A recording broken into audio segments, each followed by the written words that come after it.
What's up, everybody, and welcome back to A Beer a Day with TK. Have a special unboxing video today for you.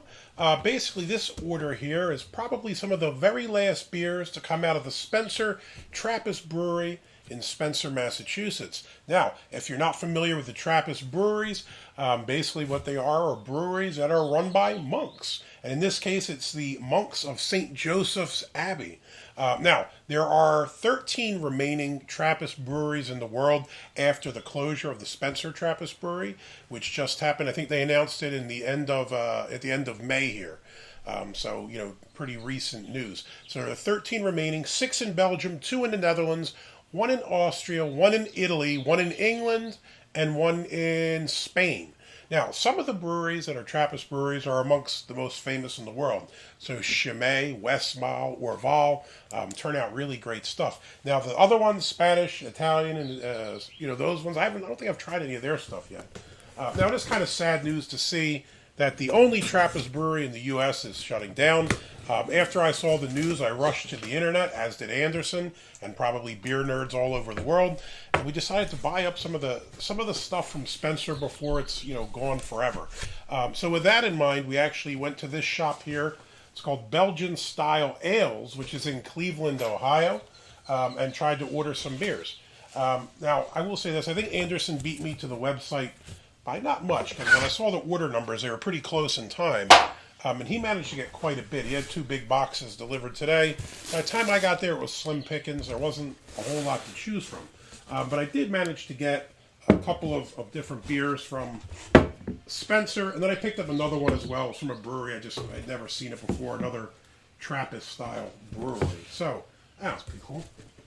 Looks like they sent me one of the 4-pack holders for the Spencer Holiday Ale, which is kind of a little neat piece of brewing history, as I'll probably never see another one of these. So the beers that I acquired were, first, this is the one that's not from Spencer. This is Zundert 8 from Brouwery de Kievet. And this is out of the Netherlands. And I've never had any of their beers, so I scooped that up. As far as the Spencer ones, we have the Spencer Premium Pilsner, the Spencer Trappist Holiday Ale, Spencer Peach Saison, and this one here is the Monk's Reserve, and this is a quad. Now, what's kind of interesting is when they shut down, they obviously went and interviewed the folks that worked at the brewery. And the guy they quoted, I don't know if he was actually one of the monks or just somebody who worked there as well, but he talked about them kind of getting out of their lane, and I think he referred to it as being reactionist. So they were making beers that really aren't in their wheelhouse, which means they did some IPAs, they did a stout. I think Anderson got a couple of bombers of the stout. And they were kind of moving away from their roots, which is doing these Belgian style ales. A lot of breweries are doing this, and I understand, right? You have to sell what people want. So, recently we've seen Guinness doing this as well, doing beers that traditionally aren't what we'd consider or think of as beers coming from Guinness, right? One of the premier stout makers around. But they're doing it. The other thing that I thought was kind of sad is when you read the article, they said that they felt that they'd become just another flavor. And, for a minute I thought, like, what's he mean? And then it kind of sunk in. I guess in the world of craft beer, we're always looking for something new, right? Many of us are on apps like Untapped and kind of seek out new beers. And if we had our way, we'd never drink the same beer twice because you're always chasing something new. While it's exciting to, try something different, as my friend Drew from Beer for Breakfast, Facts for Snacks would say, you can't forget about the other breweries as well.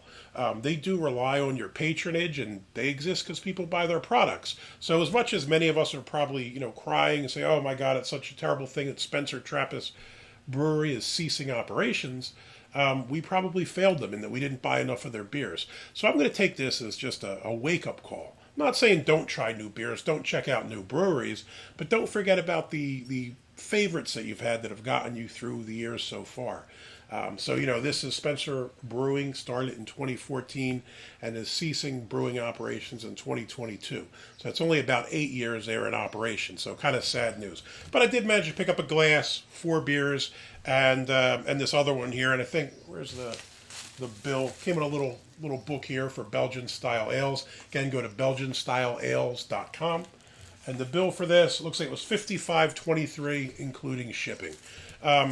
For the beers themselves, they're 6.25 a piece for most of them. The Saison's $4.95, the Pils $3.95, glass I paid $8.95.